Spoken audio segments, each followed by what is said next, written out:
Hey, it's me again. How are your holidays going? Can you believe we're already past the halfway mark already? Sorry that I couldn't go on a larger uploading spree for these few weeks, it's just I had a few things to catch up on, but hey, at least I'm being consistent on my uploads, right? Especially during the exam period where I was still putting out 3 a week on average. So expect that to be the case for the foreseeable future. Anyways, we got more R3 Speed Combo Arenas today, and I love playing them for the very reason that games are super short and quick. I mean, after playing Bananza, playing with fire or a mix of both for a while, I'm sure a lot of people share the same sentiment that late game gets a little dull and monotonous after a while. Except for Mold. This mostly only applies to normal quick matches for me, however, because I'm not too fond of the fact that anyone with half a brain can make it to late game no matter what rush you try to send to them, they just have too much damn money. So essentially it all comes down to who can tolerate 5 frames per second and constantly spam abilities the longest, making it much less of a pure skill and game knowledge battle, which is where the true fun is in my opinion. Also the reason why I love Random Trio, both players have the same towers, so generally the person with more game knowledge of certain towers' strengths and weaknesses will end up winning. For example, this game, we have Submarine, Heli-Pilot, and Ice Tower on Swan Lake. Pretty obvious that the only option is to spam submarines, which is exactly what me and my opponent, LolNoPound, is doing, because we have a decent level of understanding of Bloons TD battles. That opponent sure sounds like a familiar name to me, because it is. This guy was in King of the Hill somewhere around Season 3 I remember, and was also featured in one of Tyler's tournament games. I also see him in the comments section from time to time, though the last time was definitely a while ago. As for how I remember all of this, I don't, but my good friend / master detective the spelling police dug all this information up for me. So if you're watching this LolNoPound, GG easy, get wrecked scrub no re. Next, we have a really interesting loadout base, boat and boomerang, all really good towers, but only the boat start works since you can send balloons as early as round 0.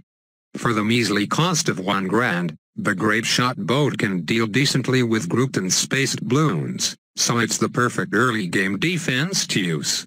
Part of the reason why I love speed battles so much is that you can catch people off guard because they are not used to these early rushes, like Pinks on round 2, Blacks on round 4, and Leads on round 8. Now if only Camo and Vigro status balloons were unlocked earlier too, it would make things a lot more interesting, if not even harder to last till late game. So yeah, since Christmas is over, I suppose the next logical thing to talk about is the new year.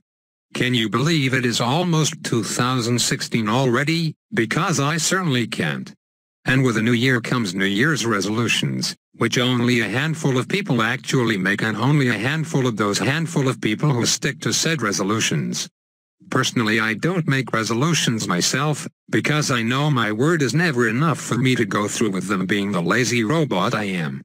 That's the case for personal real-life resolutions. More realistic ones, though, would be things like not quitting YouTube, and to stop wasting time browsing random YouTube videos, subreddits, and Pornhub, and instead do something productive like exercise, hang out with friends, and hang children. The children of balloons, of course. Nobody wants their pesky little children sneaking through your defense.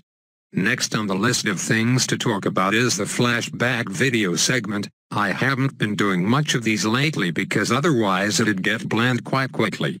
That and the fact that there's only so many videos I can go through, and not all of them are worth flashing back for. Like for example, I'm sure everyone would be interested in rewatching my SS4 video of soloing a Savage Wicker at level 40, right? Damn right you should be. With that said, today's flashback will be a bit of a weird one. By weird I mean not your traditional gameplay video, rather it's a Q&A video I made a few months back after hitting 5k subs, and now that we're near 10k I figured it'd be a good time to bring it up. So if you never watched that, well, what are you waiting for? A lot of the common questions come up on there too, so it's likely at least one person watching was thinking of asking a question that was already answered on there, removing the need to ask again. If you have a few questions to ask me that I didn't answer in that video though, feel free to ask down below, but I'll more than likely wait a few more weeks for a separate Q&A video, so it's best to hold them until then. That'll be it for me. Sub, like, comment, and thou shall receive more future battles videos. And Pac-Man videos if I can magically get 10K before the new year. Otherwise I'll start uploading MLP and Space Invaders videos. Have a swift day.